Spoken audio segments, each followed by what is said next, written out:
একটি শহর যেখানে অর্থই ক্ষমতা আর লোভী ধ্বংসের চাবিকাঠি।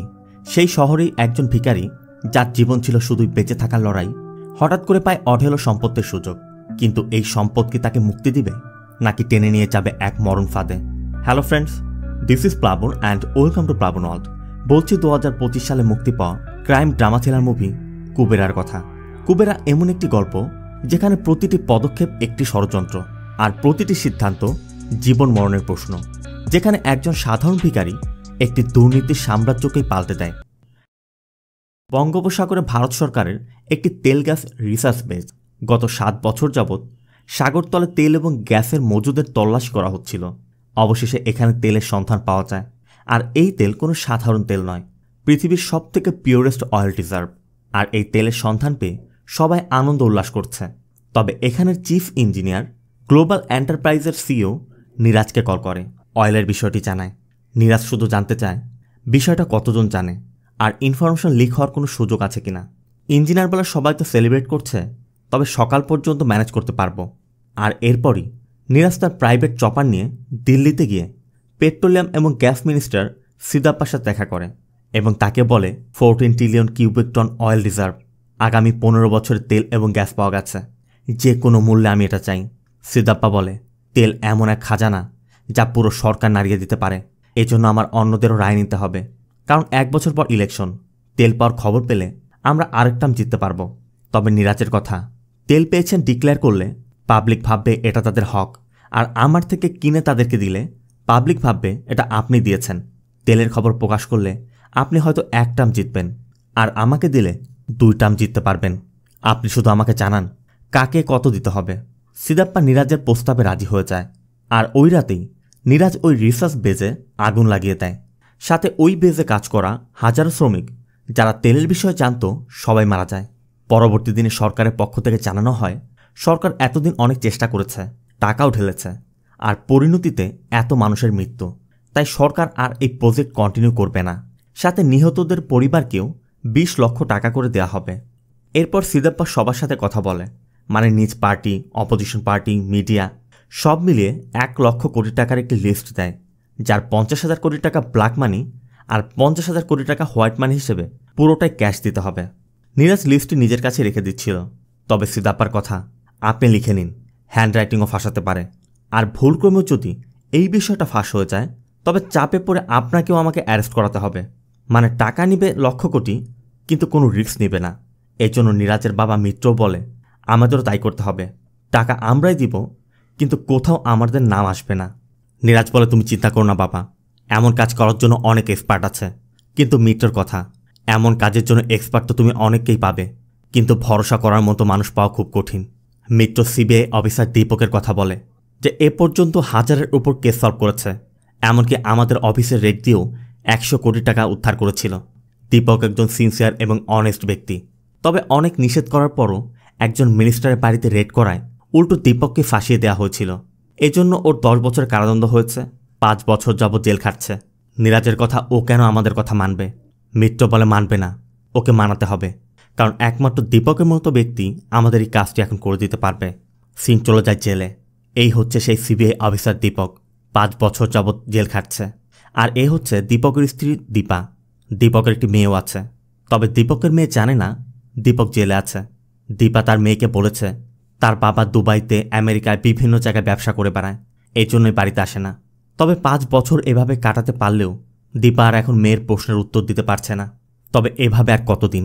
এদিকে দীপকের জেল থেকে বের হওয়ার কোনো সম্ভাবনা নেই, আবার দীপাও বাইরে ম্যানেজ করতে পারছে না।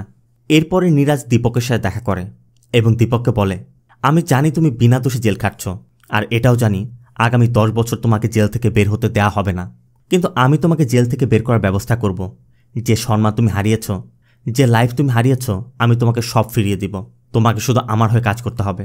কিন্তু দীপকের কথা, আমি এই ধরনের কাজ করি না, আমি কোনো অন্যায় কাজ করি না। নিরাজ বলে, তোমার জেলে থাকাটা কি অন্যায় না? বাকি ডিসিশন তোমার। তুমি 10 দিনে জেল থেকে বের হতে চাও, না 10 বছর জেল খাটতে চাও? দীপকের কথা, আমি ন্যায় অবশ্যই পাবো। কিন্তু নিরাজ বলে, এই সমাজে টাকা এবং পাওয়ার ছাড়া কখনোই ন্যায় পাওয়া যায় না। এই বলে নিরাজ চলে যায়। আর নিরাজ এখান থেকে গিয়েই নতুন একটি গ্যাস কোম্পানি ওপেন করে। আর এদিকে দীপক নিরাজের প্রপোজালের কথা চিন্তা করে নিরাজকে ফোন করে, এবং বলে যে সিস্টেমের জন্য আমি এত বছর লড়াই করেছি সেই সিস্টেমই আমাকে ধোঁকা দিয়েছে, আর আপনি আমার পাশে এসে দাঁড়িয়েছেন। এখন থেকে আপনি যা বলবেন আমি তাই করব। আর ঠিক 7 দিনের মধ্যেই নীরাজ দীপককে জেল থেকে বের করে নেয়। আর দীপা তার মেয়েকে যেমনটা বলেছিল দীপক সেভাবেই তার মেয়ের কাছে ফিরে আসে। তারা নতুন একটি অ্যাপার্টমেন্টে ওঠে, নতুন করে আবার সংসার শুরু করে। এরপর দীপক নীরাজদের অফিসে যায়। নীরাজ বলে 50,000 কোটি টাকা ব্ল্যাকে এবং 50,000 কোটি টাকা হোয়াইটে ট্রান্সফার করতে হবে, আর এর জন্য তাদের হাতে 6 মাস সময় আছে। নীরাজ দীপককে ওই লিস্টটি ধরিয়ে দেয়। দীপক জানতে চায় এরা কি অরিজিনাল নাকি বেনামি।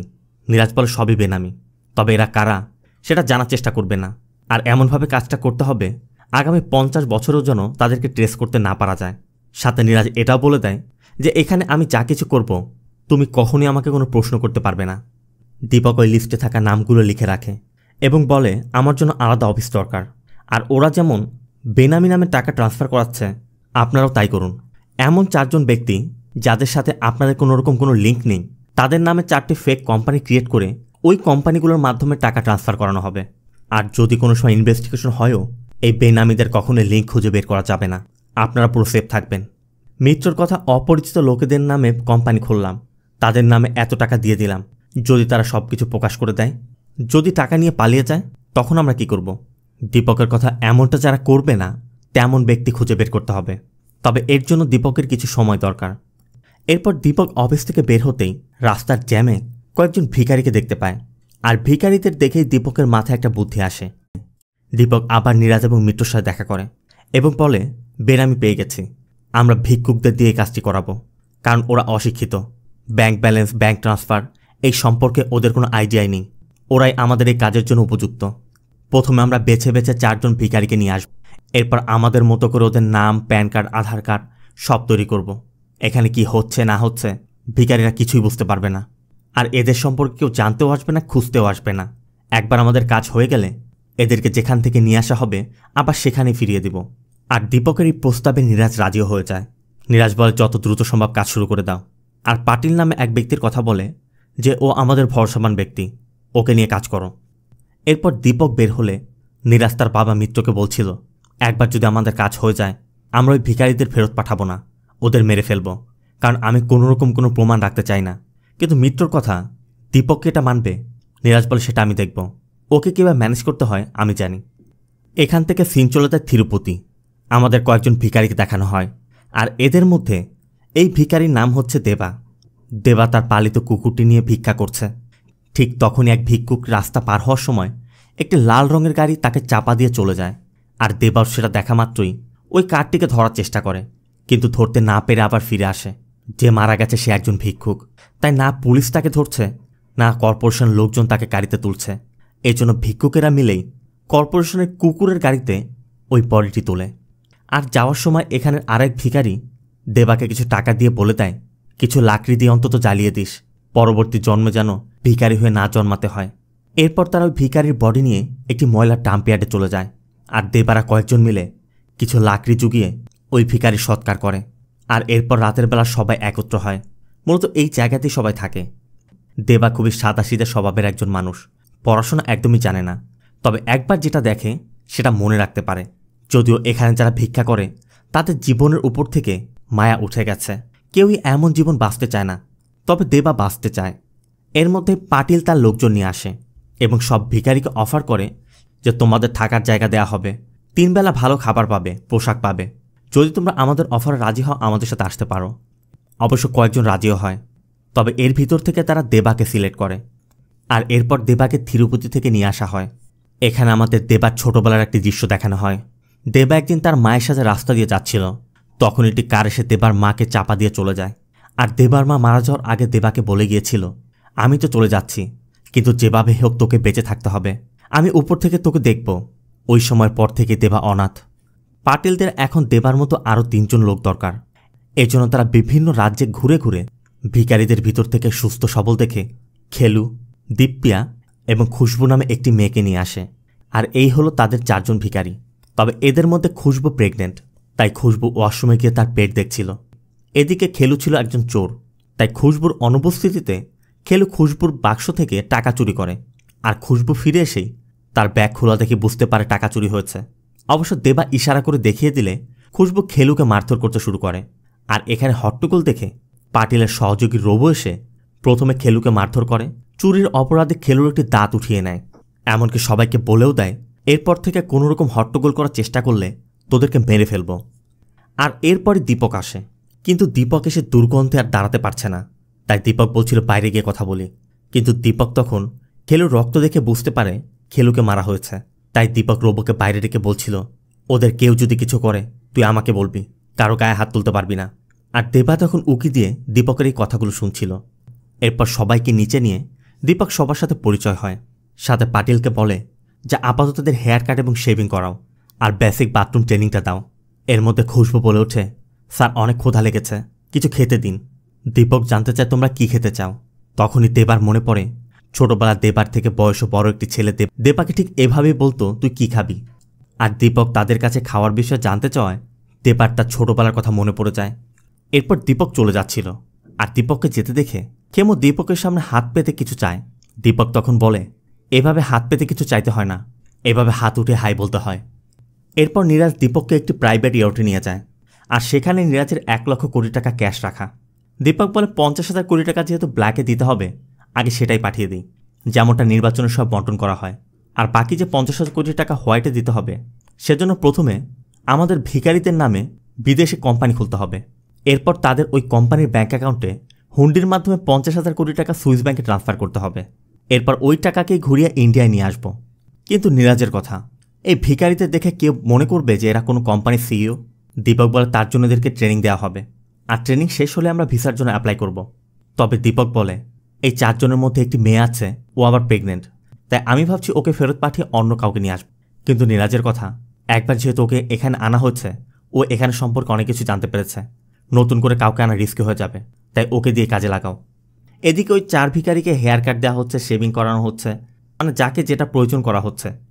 তবে এর মধ্যে দিব্যা বলে ওঠে ডোন্ট টাচ মি, আর এটা শুনেই দীপককে ডাকা হয়। তবে দীপক দিব্যার সাথে কথা বলে বুঝতে পারে দিব্যা যেহেতু বিভিন্ন জায়গায় ভিক্ষা করত, তাই ফরেনারদের থেকে ভিক্ষা নেওয়ার জন্য যতটুকু বলার প্রয়োজন, মানে তাদের থেকে যতটুকু শিখেছে ততটুকুই বলতে পারে, কোনটার অর্থ কী সেটা নিজেও জানে না। আর এটা হচ্ছে ওই 4 ভিখারির ফাইনাল ট্রান্সফরমেশন। সবাইকে ভালো কাপড় চোপড় পরিয়ে ফটো এবং ফিঙ্গারপ্রিন্টের জন্য নিয়ে যাওয়া হয়। তবে এত সমাদর দেখে দেবা জানতে চাচ্ছিল, স্যার আমাদের কীর্তি নেবেন না তো আবার? তখন দীপক তাদেরকে যথাসম্ভব বোঝায়। আর এরপর যখন ফিঙ্গারপ্রিন্ট নেওয়া হচ্ছিল, তখন দেবার ডান হাতের ফিঙ্গারপ্রিন্ট নিতে গিয়ে দেখে তার ডান হাত ভাঙা। আর এখানে আমরা এটাও দেখতে পাই, দেবা যখন ছোট ছিল তখন দেবাকে ভিক্ষাবৃত্তির কাজে লাগাতে দেবার ডান হাত ভেঙে দেওয়া হয়েছিল। আবার দীপক দেবার কাঁধে হাত রেখে দেবাকে বোঝাচ্ছিল। দীপক বলছিল চিন্তা করো না, আমি তো আছি। ঠিক তখন দেবার ছোটবেলার কথা মনে পড়ে, যে ছোটবেলায় ওই বড় ছেলেটা তাকে ঠিক একই কথা বলেছিল। এই জন্য দেবা দীপককে বলে, স্যার আমাদের তো মানুষের উচ্ছিষ্ট খাবার মেলে, আমাদের কি চাই না চাই জানতে চাওয়া প্রথম ব্যক্তি আপনি, এমনকি আমাদের তো কেউ স্পর্শ করে দেখে না। এই জন্য দেবার চোখে দীপক একজন মহান ব্যক্তি। এরপর তাদের ট্রেনিং শুরু হয়, কীভাবে ব্রাশ করতে হবে, টয়লেট ইউজ করতে হবে, খাবার খেতে হবে, পোশাক পরতে হবে, সব কিছু ট্রেনিং দেওয়া হচ্ছে। এদিকে দেবা আবার কুকুরদের খুব পছন্দ করত, তাই যখনই সুযোগ পেত রিসোর্টের গেটে যে কুকুরগুলো আসতো ওই কুকুরগুলোকে খাবার দিত। আবার দিনের বেলা খাবার দিতে দেখে রোবো রাগ করত, এই জন্য দেবা রাতের বেলা লুকিয়ে ওই কুকুরদেরকে খাওয়াতো। সুইস ব্যাঙ্কে অ্যাকাউন্ট খুলতে হলে তাদেরকে বিদেশে যেতে হবে, আর বিমানের সিটে কীভাবে বসতে হয় যেতে হয় সেই ট্রেনিং দেওয়ার জন্য দীপক এই 4 জনকে এয়ারপোর্টে নিয়ে যায়। মূলত ওই সময় নিরাজ তার প্রাইভেট জেট নিয়ে এসেছিল, আর এদেরকে দেখে নিরাজ জানতে চায় এদেরকে কেন এনেছ। দীপক বলে ট্রেনিংয়ের জন্যই। তবে নিরাজকে প্রাইভেট জেট থেকে নামতে দেখে খেমু আর লোভ সামলাতে না পেরে দৌড়ে এসে হাত পেতে ভিক্ষা চাচ্ছিল। আর খেমুকে 500 টাকা দিতে দেখে পুষ্পর দিব্যাও দৌড়ে এসে টাকা চায়, কিন্তু দেবান তার নিজের জায়গায় দাঁড়িয়ে আছে। নিরাজ যতই তাকে টাকা দিতে ডাকুক আসছিল না। এরপর দীপকের কথায় দেবা এগিয়ে আসে, আর নিরাজ দেবাকে 500 টাকা দিয়ে চলে যায়। এরপর দেবা দীপককে বলছিল, স্যার আপনি না বলেছিলেন যে ভিক্ষা চাওয়া যাবে না? দীপকের কথাটা ভিক্ষা না, উনি হচ্ছেন বড় সাহেব, তোমরা ওনার হয়ে কাজ করছো তো তাই দিয়েছে। ব্ল্যাকের টাকাগুলো দেয়া হয়ে গেছে, এখন হোয়াইট যে মানিগুলো দিতে হবে সেই মানিগুলো হুন্ডির মাধ্যমে পাঠিয়ে দেওয়া হয়। আর এই 4 ভিখারির অ্যাকাউন্ট ওপেন করার জন্য তাদেরকে সুইজারল্যান্ড নিয়ে যাওয়া হয়। আনার আগে দীপক সবাইকে সিগনেচার শিখিয়েছে, এই জন্য সবার আলাদা আলাদা অ্যাকাউন্ট খোলা হয়। আর এখানের অ্যাকাউন্টে ট্রানজ্যাকশন করতে যার যার রেটিনা স্ক্যান করাতে হয়। আর এরপর খেলুর দ্বারা যে কোম্পানির সাথে কন্ট্রাক্ট করা হয়েছে তাদের সাথে এগ্রিমেন্ট হয়ে যায়, তাই খেলুর নামে যে 10,000 কোটি টাকা আছে এই জন্য খেলুর নামে যে 10,000 কোটি টাকা আছে, নিরাজ সেই 10,000 কোটি টাকা ওই কোম্পানির নামে ট্রান্সফার করিয়ে নেয়। আর কাজ হয়ে গেলে পাটিলকে বলে যে ওকে নিয়ে কিছু খাওয়া দাওয়া করাও। আর এরপরে রোবো খেলুকে মাঝ সমুদ্রে নিয়ে যায়, যেখানে বোটের চারদিকে হাঙর ঘোরাফেরা করছে। খেলু স্পষ্ট বুঝতে পারছে তার সাথে কি ঘটতে চলেছে। তাই খেলু রোবোর পায়ে ধরে জীবন ভিক্ষা চাচ্ছিল, কিন্তু কে শোনে কার কথা। রোবো খেলুকে ধাক্কা দিয়ে পানির মধ্যে ফেলে দেয়, আর সাথে সাথে খেলু হাঙরের পেটে চলে যায়। আবার এত সময় পার হয়ে গেছে, খেলু এখনও ওই রিসোর্টে ফিরেনি। এই জন্য দেবা ল্যান্ডলাইন থেকে দীপককে কল করে এবং জানায় যে খেলু এখনও ফেরেনি। দীপক তখন স্পষ্ট বুঝতে পারে খেলুর সাথে কি করা হয়েছে। এই জন্য দীপক নিরাজের সাথে দেখা করে এবং নিরাজকে বলে যে আমাদের কথা হয়েছিল ওদের কাজ হয়ে গেলে আমরা ওদেরকে ফিরিয়ে দেব। নিরাজ প্রথমেই দীপককে মনে করিয়ে দেয় যে আগেই কথা হয়েছিল তুমি আমাকে কোনো প্রশ্ন করতে পারবে না। আর তারপর ওরা অনেক কিছু জেনে গেছে, সোশ্যাল মিডিয়া, টিভি, নিউজ, সব জায়গায় আমার ফটো। তা সত্ত্বেও তুমি ওদেরকে আমার সামনে নিয়ে গেছো। ওরা যদি আমাকে চিনে ফেলে তখন কি হবে? নিরাজের জন্য কোনো রিস্ক নিতে চাচ্ছিল না, তাই নিরাজের কথা প্রত্যেকের ট্রানজ্যাকশন হওয়া মাত্রই তাদেরকে মেরে ফেলা হবে। আর দীপক এতে রাজি নয়, দীপক এই কাজ করতে চাচ্ছে না। তখন নিরাজ দীপককে মনে করিয়ে দেয় তোমার হাতে কোনো অপশন নেই, তুমি ইচ্ছা করলে চলে যেতে পারো, কিন্তু তোমার মনে রাখতে হবে তুমি যেখান থেকে এসেছিলে তোমাকে আবার সেখানে ফিরে যেতে হবে, তোমাকে আবার জেল খাটতে হবে। তোমার স্ত্রীর সন্তানকে নিয়ে যে সম্মান নিয়ে তুমি বসবাস করছো সবই হারাবে। আর স্ত্রীর সন্তানের কথা চিন্তা করি দীপক এখন নিরুপায়। আর এর পরবর্তী দিন দিব্যার নামে থাকা 10,000 কোটি টাকার ট্রানজ্যাকশনটি হয়ে যায়। আর দিব্যার সাথে একই ঘটনা ঘটে যেমনটা খেলুর সাথে ঘটেছিল। এদিকে খুশবুর উপর রোবোর আগে থেকে নজর ছিল, তাই রোবো মদের নেশায় খুশবুকে জোর করে তার সাথে নিয়ে যেতে চাচ্ছিল। আর এটা দেখে দেবা বাধা দেয়, কিন্তু রোবো কিছুতেই মানছে না। তাই রোবোর সাথে পেরে না ওঠে দেবা রোবোর মাথায় আঘাত করে খুশবুকে নিয়ে বাথরুমে ঢুকে পড়ে। দেবা ভালো করে বুঝতে পারছিল রোবো তাদেরকে ছাড়বে না, তাই বাথরুমের ফাঁকা দিয়ে তারা বের হওয়ার চেষ্টা করছিল। খুশবু কিছুতেই ওই ফাঁকা দিয়ে বের হতে পারছে না, এজন্য তারা বাথরুমের মধ্যে অপেক্ষা করছিল। আর পরবর্তী দিন দীপক এসে ডাকলে দেবা খুশবুকে নিয়ে বের হয়ে আসে। দেবা শুধু দীপককে বলে স্যার রোবো ভালো মানুষ না। দীপকও বিষয়টা বুঝতে পারে, কিন্তু দীপকেরও কিছু করার নেই। আবার আজ দেবার পালা, তাই দেবাকে প্রথমে একটি সাব রেজিস্ট্রার অফিসে নিয়ে যাওয়া হয় এবং সেখানে নিয়ে কয়েকটি ডকুমেন্টসে সিগনেচার করানো হয়। এই সাব রেজিস্ট্রারের নাম হচ্ছে নারায়ণ। তবে নারায়ণ দেবার সম্পর্কে কোনো কিছু জানে না, আবার দেবার যে হাবভাব তাতে বোঝার কোনো উপায় নেই।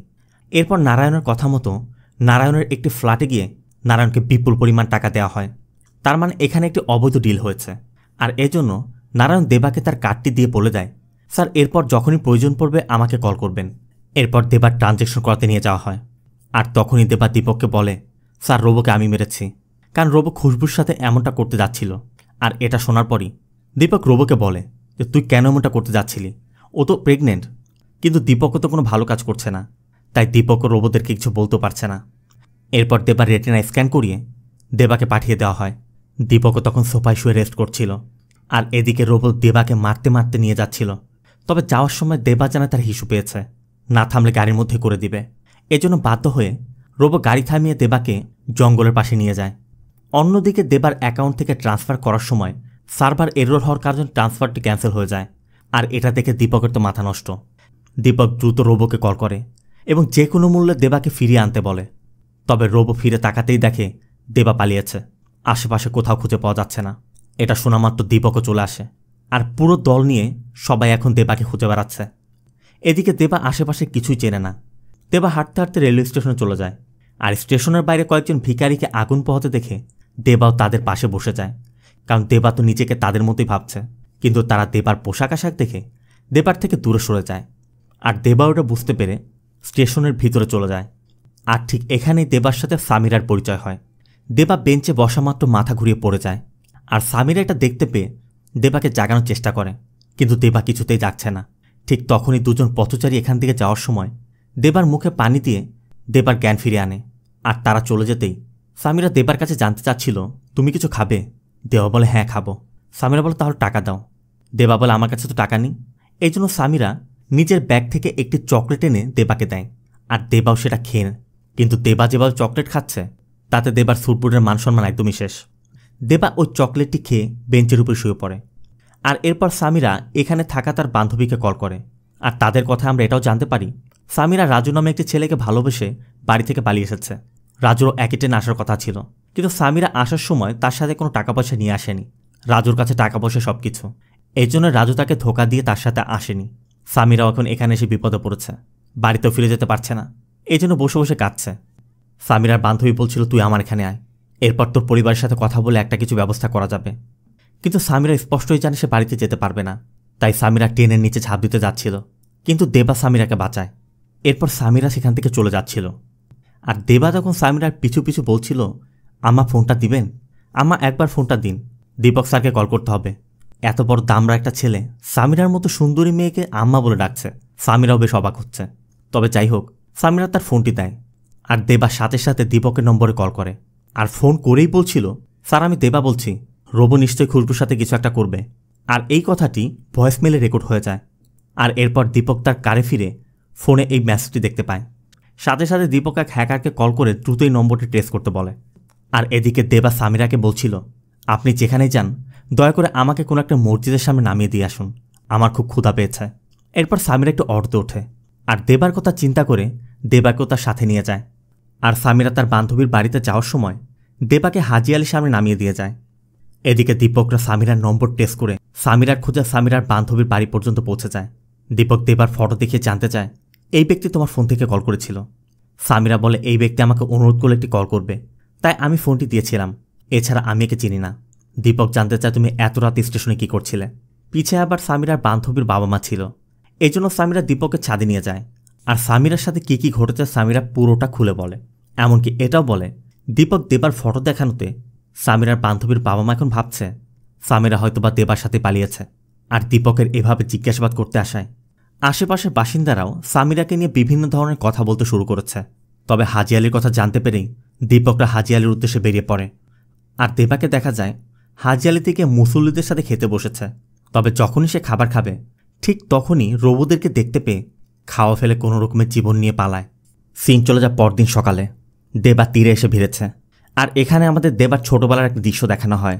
দেবার মা মারা যাওয়ার পর দেবাকে একটি অনাথ আশ্রমে দেওয়া হয়েছিল, আর সেই অনাথ আশ্রমের ইনচার্জ দেবাসহ 8 জন বাচ্চাকে মাত্র 60,000 টাকার বিনিময়ে এক দালালের কাছে বিক্রি করে দিয়েছিল। তখনও দেবার সাথে থাকা ওই বড় ছেলেটা দেবাকে শুধু বলছিল চিন্তা করিস কেন, আমি তো আছি। আবার দেবার মনে পড়ে দীপকও তো বলেছিল আমি তো আছি। এই জন্য দেবা ভাবছে দীপক হয়তো তাকে বাঁচাতে পারবে। এই জন্য দেবা দীপককে কল করার জন্য মানুষের কাছে ফোন চাচ্ছে, কিন্তু কেউই দেবাকে ফোনটা দিচ্ছে না। অন্যদিকে দীপক ওই রাতে আসার পর থেকে সামিরা যে বান্ধবীর বাসায় উঠেছে ওই বান্ধবীর বাবা মা সামিরাকে রাখতে চাচ্ছে না, তারা এখনই সামিরাকে বের করে দিতে বলছে। অবশ্য সামিরা মাত্র 2 দিন থাকার অনুরোধ জানাচ্ছিল, কিন্তু সামিরার বান্ধবী সামিরার হাতে কিছু টাকা দিয়ে সামিরাকে এখনই বের করে দেয়। সামিরারও আর করার কি আছে, সামিরা সেখান থেকে বের হয়ে পথে পথে ঘুরছিল। ঠিক তখনই দেবার সাথে দেখা হয়। দেবার জন্য সৌভাগ্য আর সামিরার জন্য দুর্ভাগ্য, কারণ দেবার জন্যই তো সামিরার এই অবস্থা। তবে দেবাকে দেখেই সামিরা চলে যাচ্ছিল, আর দেবা পিছু পিছে হাঁটছে আর আম্মা আম্মা করে ডাকছে। দেবা বলছিল দেখুন ম্যাডাম, আমি আমার বাড়ি চিনতে পারছি না, আর এখানে আমি কাউকে চিনিও না। সামিরের কথা কে তুই, তোর জন্য আমার জীবনের এই অবস্থা, তুই আমার পিছু করবি না। এরপর সামিরা একটি লেডিস হোস্টেলে ঢুকে যায়, আর দেবা ওই হোস্টেলের সামনে বসে অপেক্ষা করতে থাকে। আর এদিকে এখনও টাকা ট্রান্সফার না হয় নিরাজ দীপককে দ্রুত টাকা ট্রান্সফার করতে বলে। যদিও দেবাকে পায়নি, তারপরে এখনও খুশবু আছে, তাই দেবা খুশবুর টাকা ট্রান্সফার করে। তবে খুশবু ভয় পাচ্ছে। খুশবু বারবার দীপককে অনুরোধ করছে স্যার আমার পেটের বাচ্চাটাকে বাঁচান, আমাকে আমার জায়গায় ফিরিয়ে দিন। সিন চলে যায় পরবর্তী দিন। দেবা রাস্তায় বসেছিল, তখন দেবার ছোট্ট 2 বাচ্চাকে ভিক্ষা করতে দেখে তার ছোটবেলার কথা মনে পড়ে যায়। ছোটবেলায় দেবার হাতটা যখন ভেঙে দেওয়া হয়েছিল তখন ওই লোকটা দেবাকে শিখিয়েছিল কিভাবে ভিক্ষা চাইতে হয়। এই বাচ্চা দুটো আজ সেভাবে ভিক্ষা চাইছে, কিন্তু কেউই সাহায্য করছে না।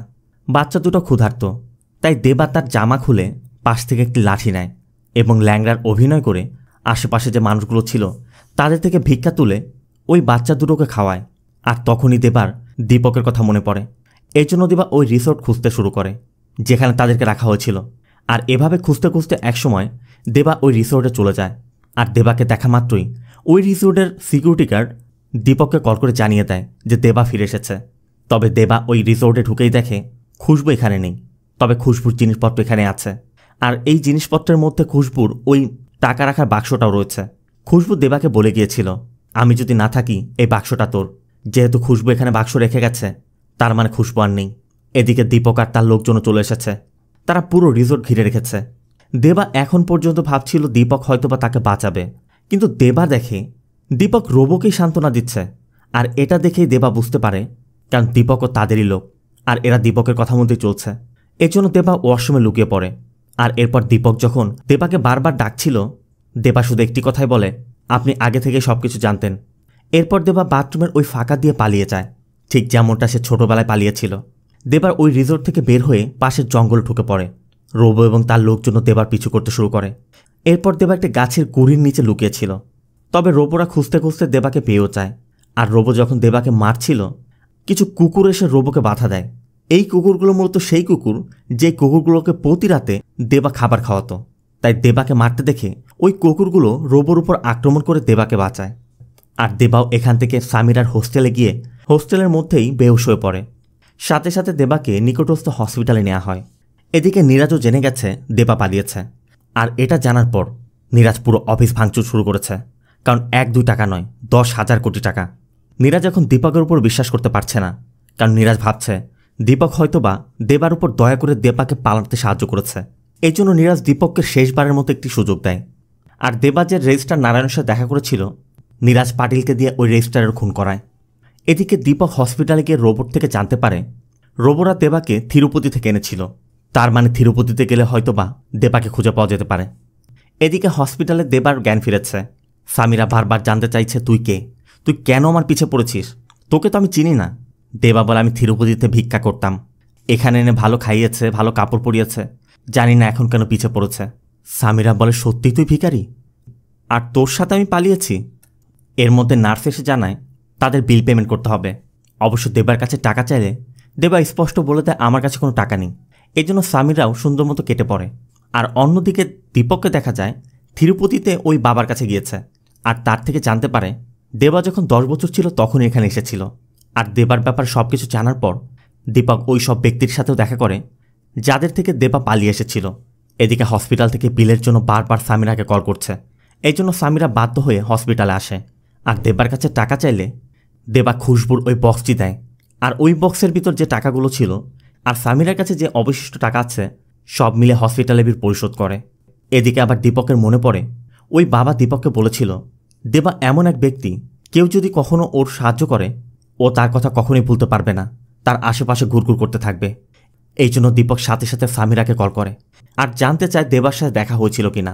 তবে সামিরা বিষয়টি বুঝতে পেরে সোজা বলে দেয়, দেবার সাথে তো আমার দেখা হয়নি, তবে দেখলে আমি আপনাকে জানাবো। সামিরা বিষয়টি বুঝতে পারে আর দ্রুত হসপিটালে যায়, কিন্তু গিয়ে দেখে দেবা এখান থেকে চলে গেছে। তবে দেবা অন্য কোথাও যায়নি, সামিরার খোঁজে সামিরার হোস্টেলের সামনে গিয়ে দাঁড়িয়ে আছে। আর সামিরা হোস্টেলে ফিরেই দেখে দেবা তার জন্য বিরিয়ানি কিনে এনেছে। বিয়েতে পড়ার উদ্দেশ্যে সামিরা রাজুর জন্য পাঞ্জাবি আর পায়জামা কিনেছিল। সামিরা দেবাকে সেগুলো দিয়ে দেয় আর বলে, দেখো ভাই, তোমার জন্য এমনিতেও আমার অনেক সমস্যা হচ্ছে, আর দীপক স্যার তোমাকে খুঁজছে। আমার মনে হয় উনি তিরুপতিতে আছেন। তুমি যত দ্রুত সম্ভব এখান থেকে চলে যাও। তুমি তোমার মতো মরো, আমি আমার মতো মরি। দেবার কথা না ম্যাডাম, মরবেন না, বাঁচতে হবে। এরপর সামিরা দেবার কাছে জানতে চায় দীপক স্যার কেন তোমার পিছে পড়ে আছে, তুমি এমন কি করেছ? দেবা বলে, আমি তো কিছুই জানি না। সামিরা বলে, এমন কেউ কি আছে যার হাতে পায়ে ধরে তুমি মাপ চাইলে দীপক স্যার তোমার পিছু করবে না? দেবা তখন নীরাজের কথা বলে যে একজন বড় স্যার আছেন, বিমান থেকে নেমেছিলেন। সামিরার কথা ওটাতে এয়ারপোর্ট ছিল, ওখানে তো আর কেউ থাকে না। তবে ভালো করে চিন্তা করে দেবা তার পকেট থেকে নারায়ণের কার্ডটি বের করে দেখায় যে এই স্যার আমাকে চিনেন, সেই আমাকে কার্ডটি দিয়েছিলেন। আর কার্ড দেখে সামিরা দেবাকে বলে দেয় যে কীভাবে তার সাথে দেখা করতে হবে, কোথায় যেতে হবে। অবশ্য দেবা সামিরাকে সাথে যেতে বললে সামিরা বলে দেয়, আমাকে পাগলে কামড়েছে, তুমি তোমার মতো চাও। এই জন্য দেবা গোসল করে তার পুরাতন কাপড় ফেলে ওই নতুন কাপড়গুলো পরে সোজা নারায়ণের সাথে দেখা করতে ওই সাব রেজিস্ট্রি অফিসে যায়। তবে সেখানে গিয়ে জানতে পারে নারায়ণ মারা গেছে। আর এটা শুনে দেবা বলছিল তাকেও মেরে ফেলেছে। দেবার এই কথায় সবাই সন্দেহ করে বসে। আর সাথে সাথে দেবাকে লোকাল থানায় নিয়ে যাওয়া হয়। ইনি হচ্ছেন সাব ইন্সপেক্টর অশোক। অশোক দেবার কাছে জানতে চায়, তুমি সাব রেজিস্ট্রারের সাথে কেন দেখা করতে চাইছো? দেবা বলে, আমি এক স্যারের সাথে এখানে এসেছিলাম, আমি সিগনেচার করেছিলাম, তাকে কিছু ব্রিফকেসও দিয়েছিলাম। আমার জানতে হবে বড় সাহেবকে। তবে দেবার কথা অশোক কিছুই বুঝতে পারছে না। এজন্য অশোক দেবাকে ইচ্ছামতো পিটিয়ে লকআপে আটকে রাখে। অন্যদিকে সিদাপ্পা নীরাজকে বাকি টাকার জন্য প্রেশার দিচ্ছে।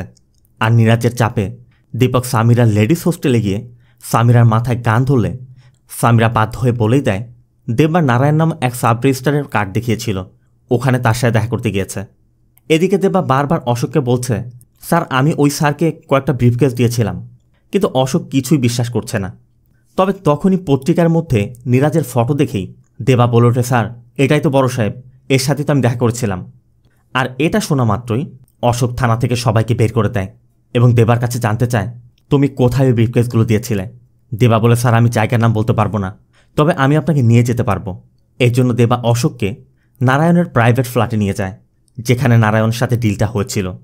আর ওই অ্যাপার্টমেন্টের ওয়াচম্যানের সাথে কথা বলে জানতে পারে নারায়ণ মাঝে মধ্যেই এই ফ্ল্যাটে আসতো আর এখানে রেগুলার মেয়েরা যাতায়াত করে।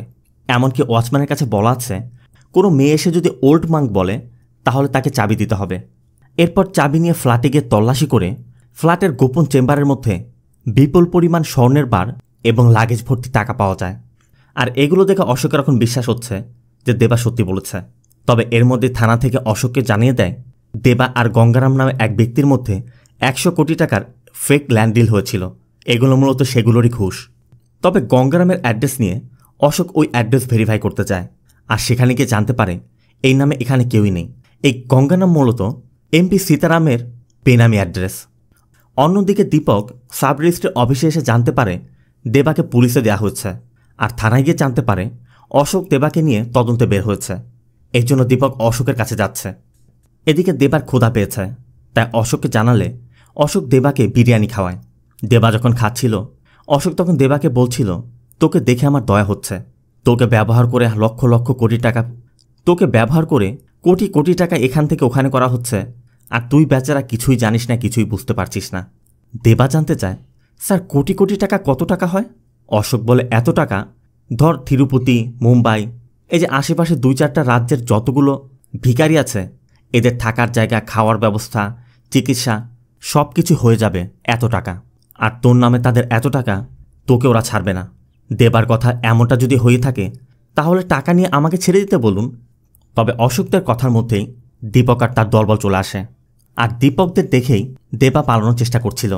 আর দেবা বারবার বলছিল, স্যার দীপক স্যার ভালো না, এ ওদের দলের লোক।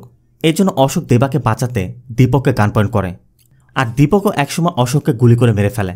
আর দেবাও এটা দেখা মাত্রই একটি নারিকেল গাছের ওপর ঝাঁপ দিয়ে সেখান থেকে পালিয়ে যায়। এদিকে দেবার অনিচ্ছা সত্ত্বেও দেবার হাতে একজন পুলিশ অফিসারের খুন হয়ে গেল। দেবা এটা কিছুতেই মানতে পারছে না। তবে পাটিল নীরাজকে জানিয়ে দেয় যে এখানে একজন এসআই আপনার সম্পর্কে অনেক তথ্য জেনে গিয়েছিল, দীপক স্যারের গুলি করে তাকে মেরে ফেলতে হয়েছে। নীরাজ বলে, তোমার কি করতে হবে তুমি ভালো করে জানো। এরপর পাটিল অশোকের বডিটি ডিসপোজ করতে বলে। আর এরপর তারা যখন একটি রেস্টুরেন্টে বসেছিল তখনই নিউজে আসে এমপি সীতারাম একটি রোড অ্যাক্সিডেন্টে মারা গেছে। তার মানে দাঁড়াচ্ছে এমপি সীতারামের বিষয় যেহেতু লিক হয়ে গিয়েছিল তাই এমপি সীতারামকে চতুরতার সাথে সরিয়ে দেওয়া হচ্ছে। আর দীপকও সব কিছু বুঝতে পেরে পাটিলকে বলে, আমার শরীরটা ভালো লাগছে না, তুমি এদিকে সব কিছু দেখো, আমি বাড়িতে চলে যাচ্ছি বলে দীপক চলে যায়। এদিকে দেবা সামিরার সাথে দেখা করে এবং বলে, আমি জেনে গেছি বড় সাহেবকে। সামিরা বলে, এখন তাহলে তুই এখান থেকে চলে যা, কারণ সামিরা আর রিস্ক নিতে পারছে না। এই জন্য দেবাকে চলে যেতে বলছিল। তবে দেবা একটু দূরে যেতেই মনে পড়ে এই স্ক্যামের কথা যেই জানতে পেরেছে তাকেই তো মেরে ফেলেছে। তাই দেবা সামিরাকে বলে, তুমি যেহেতু এখন জেনে গেছো তোমাকে ওরা মেরে ফেলবে, তাই তুমি আমার সাথে চলো। আর এর মধ্যে রোবল লোকেরা চলে এলে তাদের দেখা মাত্রই দেবা সামিরাকে নিয়ে সেখান থেকে পালিয়ে যায়। তবে রোবল লোকজন এখনও সামিরার ফোন লোকেশন ট্র্যাক করছে আর তাদের পিছু করেই যাচ্ছে। আর এদিকে দীপক চিন্তা করছে, দীপকের মতো মানুষ যদি এখন ন্যায়ের সাথে দাঁড়িয়ে না থাকে তাহলে এই দেশের টাকা এবং ক্ষমতারই জিত হবে। এই জন্য দীপক দীপাকে বলে, তুমি এই মুহূর্তে আমাদের মেয়েকে নিয়ে দুবাই চলে যাও, আমি 15 দিন পর ওখানে আসব, আর এখানে কি হচ্ছে না হচ্ছে আমি ফিরে এসে তোমাকে সব জানাবো। তাই দীপকের কথা মতো দীপা মেয়েকে নিয়ে দ্রুত এয়ারপোর্টের উদ্দেশ্যে বেরিয়ে যায়। আবার এদিকে রোবোরা সামিরার ফোন লোকেশন ট্র্যাক করে সামিরা এবং দেবাকে খুঁজে বেড়াচ্ছে। আর দেবারও শেষমেশ বাঁচার জন্য একটি ময়লার ট্রাকে উঠে যায়। সামিরা বুঝতে পারছিল হয়তোবা ওরা ফোন লোকেশন ট্র্যাক করছে, তাই সামিরা তার ফোনটি অফ করে রাখে। আর এজন্যই ময়লার ট্রাকটি যখন এখান থেকে নিয়ে যাওয়া হয় রোবোরা আর ট্র্যাক করে তাদের পিছু করতে পারছিল না। এদিকে স্ত্রীর সন্তানকে দুবাই পাঠিয়ে দিয়ে দীপক ওই রিসোর্টে যায় এবং সেখানে থাকা সকল এভিডেন্স একসাথে করে একটি লকার রুমে রেখে নীরাজের সাথে দেখা করে। অন্যদিকে ওই ট্রাকটি ময়লার ভাগারে নিয়ে যাওয়া হয়েছে আর ময়লার সাথে দেবা এবং সামিরাকে ফেলে দেওয়া হয়। সামিরা পুরো শরীরে তখন ময়লা, সামিরা আর নিতে পারছে না। সামিরা বারবার শুধু দেবাকে বলছিল, তোর জন্য আমার এই অবস্থা, কেন আমি তোকে সাহায্য করতে গেলাম আর তোর জন্য আজ আমার মরতে হচ্ছে। আর সামিরার এই অবস্থা দেখে দেবাও আর মানতে পারছিল না। তাই দেবা সামিরার ফোনটি অন করে দীপককে কল করে। এদিকে দীপক তখন নিরাজদের সামনেই বসেছিল। তবে দীপক ফোন রিসিভ করা মাত্রই সামিরা দৌড়ে এসে কলটি কেটে দিয়ে আবার ফোনটি বন্ধ করে রাখে। কারণ সামিরার কথা, ওরা তো আমাদের লোকেশন ট্র্যাক করে ফেলবে। সামিরা দেবাকে দ্রুত এখান থেকে নিয়ে যায়। আর এরপর তারা যখন যাচ্ছিল, দেবা লক্ষ্য করে একজন ভিখারি মারা গেছে। কর্পোরেশনের কুকুরের গাড়িতে তার লাশ তোলা হচ্ছে। আর এটা দেখে দেবা দ্রুত তাদেরকে বলে, দয়া করে কুকুরের গাড়িতে তুলবেন না, আমি আপনাদের টাকা দিব। তবে তারা এখনই টাকা চাচ্ছে। দেবা বলে 1 ঘন্টা সময় দিন, আমি টাকা এনে দিচ্ছি। তারা অপেক্ষা করতে রাজিও হয়। এরপর দেবা সামিরাকে নিয়ে নারায়ণের ফ্ল্যাটের ওই অ্যাপার্টমেন্টের সামনে যায়। দেবা ভালো করেই জানে ওয়াচম্যানকে ওল্ড মাঙ্ক বললে চাবি দিয়ে দিবে। তাই দেবা সামিরাকে বলে, আপনি গিয়ে ওয়াচম্যানের কাছে ওল্ড মাঙ্ক বলুন, চাবি দিয়ে দিবে। সামিরা তো কিছুই বুঝতে পারছে না। অবশ্য সামিরা বলা মাত্রই ওয়াচম্যান চাবি দিয়ে দেয়। আর দেবাও সামিরার সাথে লুকিয়ে ওই ফ্ল্যাটে চলে যায়। আর এরপর দেবা যখন ওই টাকা এবং স্বর্ণগুলো বের করে, সামিরার চোখ তো পুরো ছানা বড়া। সামিরা এগুলো কি দেখছে, সামিরা নিজের চোখকেও বিশ্বাস করতে পারছে না। দেবা সামিরাকে বলে, ম্যাডাম তুমি এই টাকা পয়সা নিয়ে বাড়িতে চলে যাও, আমার জন্য অল্প কিছু টাকা রেখে যাও, ওই ভিখারি সৎকার করব। তাই দেবা কিছু টাকা নিয়ে ওই কর্পোরেশন লোকেদের হাতে দিয়ে বলে, ভালো করে সৎকার করুন। এদিকে সামিরাও এসেছে। আর সৎকারের জন্য এত টাকা পেয়ে ওই ভিখারির সৎকার এমনভাবে করা হয় যেন মনে হচ্ছিল কোনো রাজ্যের মুখ্যমন্ত্রীর সৎকার করা হচ্ছে। একদমই রাজকীয়ভাবে ধুমধাম করে ওই ভিখারির সৎকার করা হয়। আর দেবার হাতে বাকি যে টাকা ছিল, দেবা মন্দিরের সামনে থাকা ভিখারিদেরকে দিয়ে দেয়। তবে ভিখারিদের এমন অবস্থা দেখে দেবা দীপককে কল করে। নিরাজরাও তখন দীপকের অফিসে বসেছিল। দীপকও ফোনটি লাউড স্পিকারে দিয়ে রেখেছে। দেবা দীপককে বলে, দীপক স্যার, আমারও টাকাগুলো চাই। সাথে সাথে নিরাজ বলে, দেখ দেবা, তোর কত টাকা চাই? 1 কোটি, 5 কোটি, 10 কোটি, 50 কোটি, তুই যা চাস তাই পাবি। কিন্তু দেবার কথা, তিরুপতি, মুম্বাই, আশেপাশে 3-4 রাজ্যের যত ভিখারি আছে, সবার থাকার জায়গা, সবার খাওয়ার ব্যবস্থা, চিকিৎসা সব কিছু মেটানো যায়, এত টাকা আমার লাগবে। নিরাজের কথা, একজন ভিখারি 10,000 কোটি টাকা চাইছে। দেবা বলে, আমি 10,000 কোটি টাকাই চাই। আর এটা নিয়ে দেবার সাথে নিরাজের একটা তর্ক সৃষ্টি হয়ে যায়। একসময় নিরাজ বলেই বসে, আমার কোনো টাকার প্রয়োজন নেই, ওকে যেখানে পাবে সেখানে মেরে ফেলবে। একজন ভিখারির কত সাহস আমার সাথে এভাবে কথা বলে। আর দেবাও এখান থেকে ফিরে সামিরাকেও সেম কথাটি বলে যে আমার এখন পুরো টাকাটা চাই। বড় বড় শহরে আমার মধ্যে যে ভিখারিগুলো আছে, আমি তাদের সাহায্য করতে চাই। আর এর জন্য তাদেরকে এখন দীপককে ধরতে হবে। সামিরা অবশ্য বলছিল, তুমি পাগল হয়ে গেছো, তাকে ধরা কি বাচ্চাদের খেলা? যে টাকা আছে সেই টাকা নিয়ে তুমি আরামে কাটাতে পারবে। অবশ্য দেবা কোনো কথাই শুনছে না। এই জন্য সামিরা তার ভাগের টাকা নিয়ে চলেই যাচ্ছিল। তবে সামিরার মনও আর মানছে না। এজন্য সামিরা আবারও ফিরে আসে। আর এদিকে দেবা যে জায়গা থেকে ফোন করেছিল, দেবার কল লোকেশন ট্রেস করে দীপক লোকজন নিয়ে ওই জায়গায় চলে এসেছে। দীপক তার লোকেদেরকে আশেপাশে 2 কিলোমিটার এরিয়া খুঁজে দেখতে বলে। কিন্তু তারা তো আর জানে না দেবা ওই জায়গারই তাল গাছের উপরে বসে আছে। তাই সব লোক যখন চলে যায়, দেবা ওই তাল গাছ থেকে নেমে দীপকের মাথায় আঘাত করে দীপককে ওই নারায়ণের ফ্ল্যাটে নিয়ে যায়। আর এরপর দেবা দীপককে বলে, স্যার, আমার নামে যে টাকা আছে আমার সব টাকা চাই। দীপক দেবাকে বোঝানোর চেষ্টা করে, আমিও চাই নিরাজকে শাস্তি দিতে, কিন্তু নিরাজকে শাস্তি দিতে হলে আমাদের অনেক কিছু করতে হবে। আর আমি সব ব্যবস্থা করে দিব। তোমাকে টিভিতে এসে সব কিছু স্বীকার করতে হবে, এরপরে আমরা নিরাজকে জেলে পাঠাতে পারবো। অবশ্য সামিরা দীপকের কথা বিশ্বাস করছে না। আবার দেবা বারবারই বলছে, আপনি তো আমাদের কিনেছিলেন, আপনি আবার আমাদেরকে মারতে পাঠিয়েছিলেন। দীপকের কথা, তোমাদেরকে যেমন আমি এনেছিলাম, আমাকেও নীরজ এভাবেই তুলে এনেছিল, আমার করার কিছুই ছিল না। দেবা কথায় কথায় খুশবুর কথা তোলে যে খুশবু প্রেগনেন্ট ছিল, আর আপনি জেনে বুঝে খুশবুকেও মেরে ফেললেন। তখন বলে, না না, খুশবুকে তো আমি মারিনি, খুশবু এখনও জীবিত, আমি ওকে সেফ জায়গায় রেখেছি। আর খুশবুর কথা শুনে দেবা বলে, আপনি তাহলে আমাকে খুশবুর সাথে দেখা করান। যদি আপনি একবার আমাকে খুশবুর সাথে দেখা করাতে পারেন, এরপর আপনি আমাকে যা বলবেন আমি তাই করব। এই জন্য দেবা দীপকের হ্যান্ডকাপ খুলে দেয়। এরপরে দীপক ওই এভিডেন্সগুলো কালেক্ট করতে ওই লকার রুমে যায়। আর সেখানে মোবাইল ফোনের ওটিপি দেওয়ার জন্য ফোন অন করা মাত্রই নিরাজের লোকেরা দেবার ফোন লোকেশন ট্র্যাক করে ফেলে। এদিকে দীপক দেবা আর সামিরাকে একটি আশ্রমে নিয়ে গেছে। আর এরপরে আমরা দেখতে পাই খুশবু এখনও জীবিত, কারণ দীপক খুব গোপনে খুশবুকে এখানে রেখে গিয়েছে। 10 দিন বাদে খুশবুর ডেলিভারি ডেট। দেবাকে দেখে যেমন খুশবু খুশি, আর খুশবুকে দেখেও দেবাও এখন অনেক খুশি।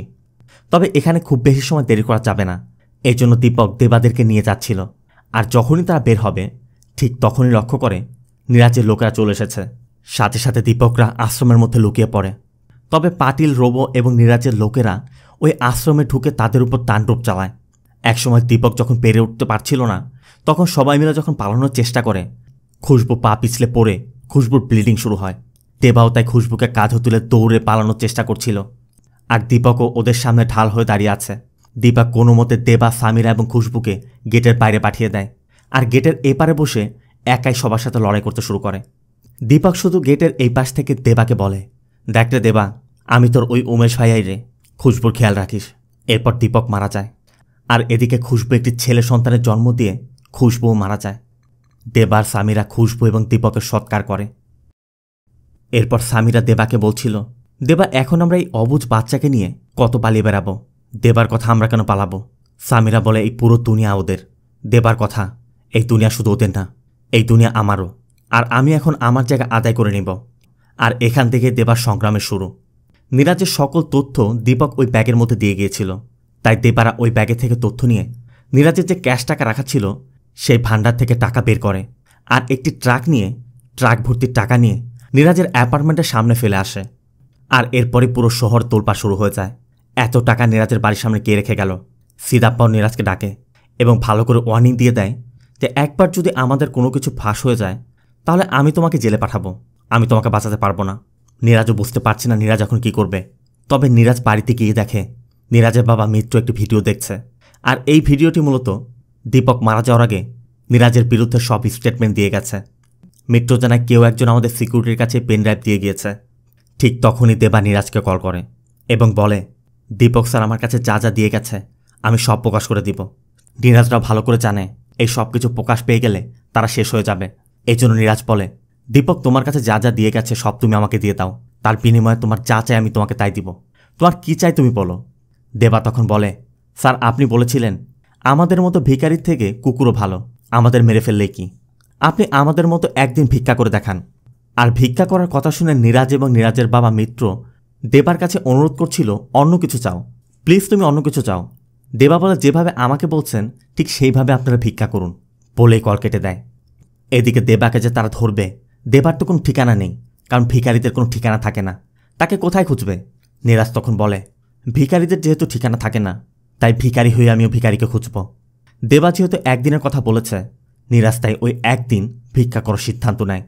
আর নীরাজই পৃথিবীর একমাত্র ভিক্ষুক যে কিনা রোলস রয়েস নিয়ে ভিক্ষা করতে যাচ্ছে। নীরাজ তার পুরো টিমকে সাথে নিয়ে নেয় এবং সবাইকে আশেপাশে মোতায়েন করে, তারা আশেপাশে দেবাকে খুঁজবে। নীরাজ ভোর হতেই মন্দিরের সামনে বসে পড়ে, আর অনেক সময় সেখানে বসে থাকার পর দেবা কল করে বলে, স্যার এক জায়গায় বসে থাকলে ভিক্ষা কি করে পাবেন? মন্দির থেকে বের হন, শহরের মধ্যে আসুন, রাস্তার জ্যামে জ্যামে ভিক্ষা করুন। নীরাজ এক এক সময় এক এক জায়গায় গিয়ে বসছে, আর দেবা দূর থেকে দেখে দেখে কল করে বলছে এখানে যান ওখানে যান, কিন্তু নীরাজের লোকেরা দেবাকে খুঁজে বের করতে পারছে না। এরপর নীরাজ একটি গলির মধ্যে গিয়ে বসেছিল, আর সামিরা তখন খুশবুর ওই বাচ্চার হাত দিয়ে নীরাজকে ভিক্ষা দিয়ে যায়। রাতের বেলা অন্য ভিখারিদের মতো নীরাজও রাস্তার পাশে বসেছিল, আবার পুলিশ ভিখারিদের তাড়াতে এসে নীরাজকেও তাড়িয়ে দেয়। এরপর নীরাজ রেলওয়ে স্টেশনের সামনে গিয়ে বসে, আর ঠিক তখনই কেউ একজন নীরাজকে 500 টাকার একটি নোট দিয়ে যায়। নীরাজের ওই টাকাটা দেখে মনে পড়ে এয়ারপোর্টে সেদিন এই টাকাটাই নীরাজ দেবাকে দিয়েছিল। অবশ্য সাথে সাথে ওই ব্যক্তিকে ধরা হয়, কিন্তু এ তো দেবা নয়, মানে দেবা এই লোককে দিয়েছে। আর সবাই যখন ওই ব্যক্তির পিছু করেছিল সেই সুযোগে দেবা নীরাজের মাথায় আঘাত করে নীরাজকে ময়লার ভাগারে নিয়ে যায়। আর জ্ঞান ফেরার পর নীরাজ দেবাকে বলছিল, দীপক যা কিছু দিয়ে গেছে সব আমাকে দে, তুই যা বলেছিস আমি তো করেছি। দেবা বলে, স্যার আরেকটা জিনিস বাকি, যদি আপনি আমার এই কাজটি করে দিতে পারেন আমি সব দিয়ে দিব। দেবা খুশবুর বাচ্চাটা কোলে নিয়ে নীরাজকে বলে, ওর মা মারা গেছে, ওর মাকে এনে দিন। নীরাজের কথা, যে মারা গেছে তাকে আমি কিভাবে আনবো? দেবা বলে, মারা যায়নি, তোমরা ওকে মেরেছ। এই বাচ্চা এখন ক্ষুধার যন্ত্রণায় কান্না করছে, ওর মায়ের দুধ এনে দাও, পারবে দিতে? নীরাজ বলে, তা আমি পারবো না, কিন্তু বেঁচে থাকলেই ওর মা কী করতো? এখানে ওখানে ভিক্ষা করে ওকে খাওয়াতো, দিন শেষে একটা ভিক্ষুকই তৈরি হতো, আর একদিন দুজনই না খেতে পেয়ে ক্ষুধার্ত অবস্থায় মারা যেত। দেবা বলে, তুই কোনোদিন শুধরাবি না রে, আমি ভেবেছিলাম ভিক্ষা করলে অন্তত আমাদের কষ্টটা বুঝতে পারবি। তবে এরপরে নীরাজ দেবার উপর আক্রমণ করে, আর তাদের দুজনের ফাইটের এক পর্যায়ে দেবা পাশে থেকে একটি কাচের টুকরো দিয়ে নীরাজের গলা কেটে ফেলে। নীরাজ অন দি স্পটই মারা যায়। এরপর দেবা খুশবুর বাচ্চাটাকে কোলে নিয়ে বাচ্চাটাকে বলে, এই টাকা পয়সা কিছু আমাদের চাই না, তুই শুধু হাসতে থাকবি, বাঁচার জন্য বাঁচবি। আর এখানেই কুবেরা মুভি শেষ হয়। আর কুবেরা মুভি আমাদের শেখায় যে প্রকৃত সম্পদ অর্থ বা ক্ষমতায় নয়, বরং ন্যায়, সততা এবং অন্যের জীবন উন্নত করার মাধ্যমে প্রকৃত কুবের হওয়া যায়। লোভ এবং দুর্নীতির ফাঁদ থেকে সাবধানে থাকুন, নিজের নৈতিকতা বজায় রেখে সমাজের উন্নতির জন্য কাজ করুন। এটি প্রকৃত সম্পদ। এই মুভিতে দেবার চরিত্রটা আপনার কাছে কেমন লেগেছে কমেন্ট অবশ্যই জানাবেন। আর ভিডিওটি ভালো লাগলে ভিডিওতে লাইক দিয়ে চ্যানেলটিকে সাবস্ক্রাইব করতে একদম ভুল করবেন না। দেখা হবে অন্য কোনো মুভি বা সিরিজের এক্সপ্লেনেশন ভিডিওতে। ততক্ষণ সব ভালো থাকবেন, সুস্থ থাকবেন। আল্লাহ হাফেজ।